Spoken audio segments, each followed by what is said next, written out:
What up, YouTuber? It's Kurt here. So today we're going to take a look at an older album by The Darkness. Now, The Darkness is traditionally one of my favorite bands, and I think it's because they bring something so lively and unique to the table. Well, unique in certain regards. So at the time, the album came out in 2001 to 2002.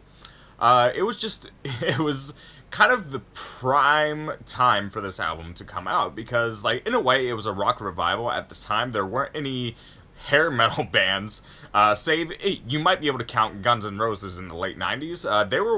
Guns N' Roses was one of the only bands that you could even consider close to that genre coming into the 90s. And then you kind of had a dry period after that, and of course the genre got a little bit stale, but then there came The Darkness, who infused poppy senses into that style, along with a really bombastic, like campy sort of feel to it.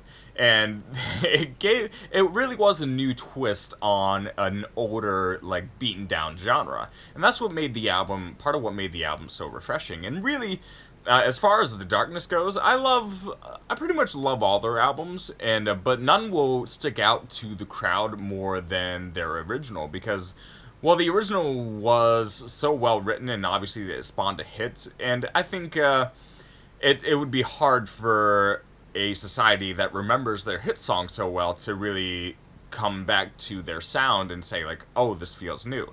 So I don't think they'll ever really be a chart topper anymore, unfortunately, because it is kind of unfortunate because they are so talented, but at the same time, you can only stick to one genre so long and make huge waves. But at the same time, the first album is probably the most, it might be the most raw they had, and every song on it was extremely listenable. Obviously, you had your number one, you had I Believe in a Thing Called Love, just a really pop cock rock sort of banger. That everybody, so many stadiums still play that song. It was just so good. It was so, it took on that era, and it took it on in a tongue-in-cheek, but also simultaneously celebratory manner. And with Justin's head voice, people say falsetto, I mean, technically, if we're going to be pretentious, we'll say it's a head voice. It's a unique head voice, to where you need kind of a lower timbre in your voice, in order to have that sort of falsetto sort of feel, where it goes, la! Yeah. Very unique in aspect, because what other bands use just like a very bold, like,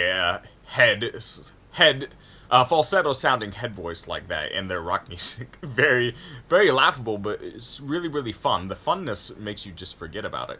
Also, the music video, probably my favorite music video of all time for that.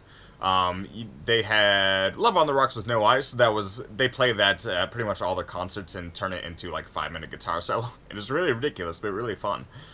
They had Love Is Only a Feeling, also a really good song. And I feel like there were a lot of really heartfelt songs on this album, and that's the primary strength of this album. A lot of it feels really heartfelt.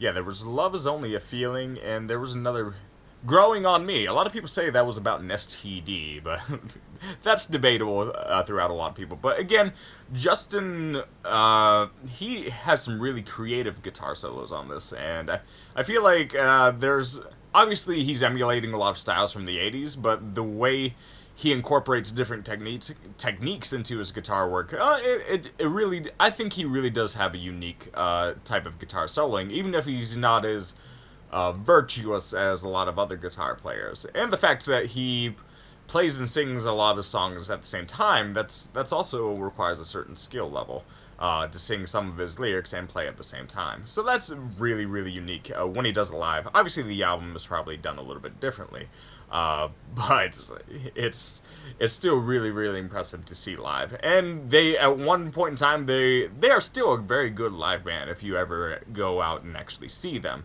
And their tour was huge. Their second album ended up being good, but we're here to talk about the first album. Obviously, you have Get Your Hands Off My Woman, motherfucker.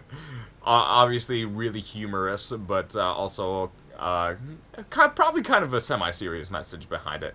But the band really isn't afraid to laugh at themselves, and that's what made that album so great and so new and so unique. But if you want to check out the rest of the rest of the material is really, really solid. And I have to apologize. I think I left the fan running in the back of this, but that's okay. And again, I still have to get my lamp. But the acoustics in here are pretty good overall. Not too bad. I got some foam up. I got some shag carpets. But if you like this video, guys, feel free to subscribe. I'll try to keep up with the album reviews. But again, I want to keep it more niche and to more where, yeah, not as popular, not as mainstream things that I enjoy and I think other people will enjoy. So feel free to make suggestions, and I appreciate it, guys. Oh, for score, I would give this album, an 8 out of 10. Yeah, I think historically speaking, I think it fits. I think an 8 out of 10 fits it very well. So, peace, guys.